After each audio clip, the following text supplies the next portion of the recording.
Le 8 mars est un jour où plusieurs féministes se mettent ensemble pour parler des problèmes que les femmes rencontrent et essayer de trouver des solutions. Et dans cet engagement féministe, mais pas un féminisme où j'invite les femmes à voir le problème ailleurs, chez les hommes, mais ou dans la société, mais à voir. J'interpelle aujourd'hui les femmes à voir leur potentialité. Oui, en tant que féministe, je pense que nous, les femmes, nous avons énormément de potentialité. Nous sommes même le socle de la société. Mais nous ne savons même pas nous rendre compte du pouvoir et de la force que nous avons. Généralement, nous fuyons nos responsabilités. Généralement, nous limitons ce que nous pouvons réaliser.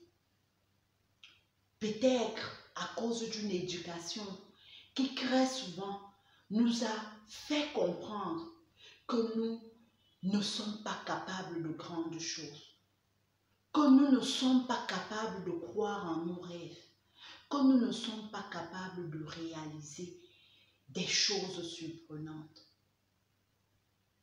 Mais avec subtilité, après analyse, je me rends compte que la femme est à la fois sexe faible physiquement, mais sexe qui détient la majorité du pouvoir de la société.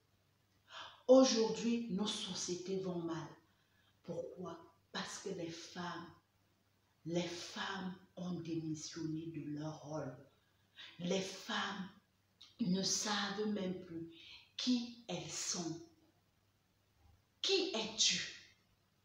Qui veux-tu être? Qu'est-ce que tu souhaites atteindre dans ta vie plus tard? C'est de ça qu'il s'agit et non d'un féminisme accru où on cherche en permanence à s'opposer aux hommes. Non, le problème de ta vie, toi chère femme, c'est toi-même. Le problème de ta vie, sache que c'est toi-même. Ce n'est pas les hommes. Ce n'est pas la société. Parce que je t'assure que si tu changes de mentalité, alors tu te feras respecter naturellement. Tu occuperas la place principale que tu as dans cette société. À passer le temps à pointer du doigt l'autre personne, regarde lorsque je fais ça. 4 doigts me regardent. Chère femme, sortons-nous de cette situation. Il est temps que les choses changent. Il est temps que chacune de nous réussisse à avoir une discussion profonde avec soi-même et croire en elle et ancrer dans le rôle premier qu'elle a dans la société. La plupart du temps, dans les couples, tout est mis sous le fait de la soumission. Mais moi, je te dirais aujourd'hui que le problème dans un couple, ce n'est pas le fait que tu sois, par exemple, dans le cadre du couple soumise à ton mari. La question que les femmes ou la société n'arrivent pas à comprendre, c'est que Dieu est un Dieu, en fait, pour moi, d'équilibre, d'ordre. Dans une famille, un peu comme dans une société, il y a toujours un chef. Pour qu'il y ait discipline, pour qu'il y ait ordre, pour que les choses aillent dans le bon sens, il y a toujours un chef. Pourquoi ne t'insurges-tu pas lorsqu'il y a un chef dans ton entreprise?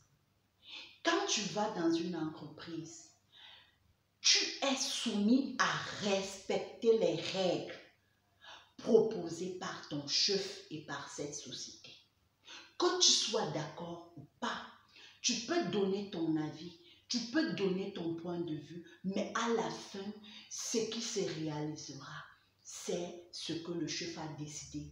Est-ce que ce chef dans ton entreprise est le meilleur possible? Non. Mais c'est celui qu'il faut pour qu'il y ait discipline et équilibre dans cette société. C'est la même chose dans nos maisons.